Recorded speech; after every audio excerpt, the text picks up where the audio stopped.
Partai Solidaritas Indonesia atau PSI menilai Jokowi semestinya jadi sosok yang berada di atas semua partai politik termasuk sebagai ketua koalisi partai-partai. Pernyataan ini disampaikan di tengah ramai isu Jokowi yang akan merapat ke Golkar. Setelah diwacanakan akan mencalonkan diri sebagai Ketua Umum Partai Golkar, kini Presiden Joko Widodo posisinya diusulkan berada di atas semua partai politik, termasuk sebagai Ketua Koalisi Partai-Partai. Hal ini diungkapkan Wakil Ketua Dewan Pembina Partai Solidaritas Indonesia, Grace Natali, dalam podcast gaspolkompas.com.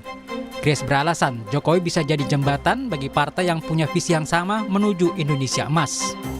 Pak Jokowi itu saya pikir harusnya ada di atas semua partai ya. Oke. Iya. Jadi kan kemarin ini Ketua Dewan Pembina PSI sempat ngasih ide itu. Yang saya pikir ide bagus juga.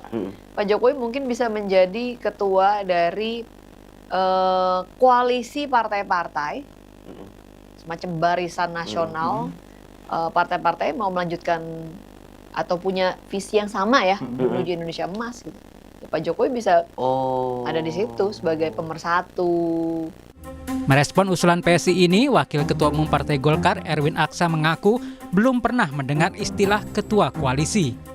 Namun ia memastikan dalam koalisi memang harus ada kesepakatan dari para ketua partai, tidak hanya di parlemen tetapi juga di pemerintahan. Koalisi itu kan dibangun dalam rangka bagaimana membangun pemerintahan dan parlemen yang kuat ya, dan di mana di situ ada kesepakatan para ketua partai. Jadi koalisi itu yang jelas adalah kesepakatan musyawarah dari para ketua partai. Jadi bukan saja di parlemen tetapi juga di pemerintahan. Saya nggak tahu kalau ada ketua koalisi, nggak pernah saya dengar bahasa ketua koalisi gitu. Analis politik menilai jika Presiden Jokowi tidak memegang parpol secara formal akan sangat rancu jika ditunjuk sebagai ketua koalisi parpol pengusung Prabowo Gibran, terkecuali jika Presiden Jokowi kedepannya menjadi ketua umum Partai Golkar.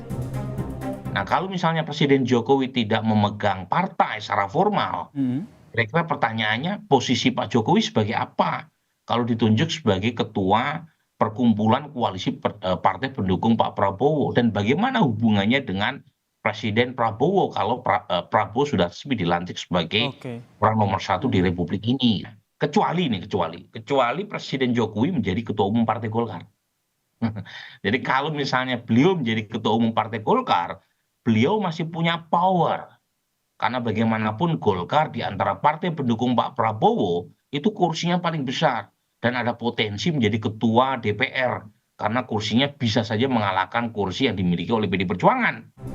Bicara PSI dan Golkar, Jokowi memang punya kedekatan dengan kedua parpol ini. Dari Partai Golkar jadi parpol pertama yang mengusung putra sulungnya Gibran Rakabuming Raka sebagai cawapres. Sedangkan PSI dinahkodai putra bungsunya Kaisang Pangarep. Tim Liputan Kompas TV.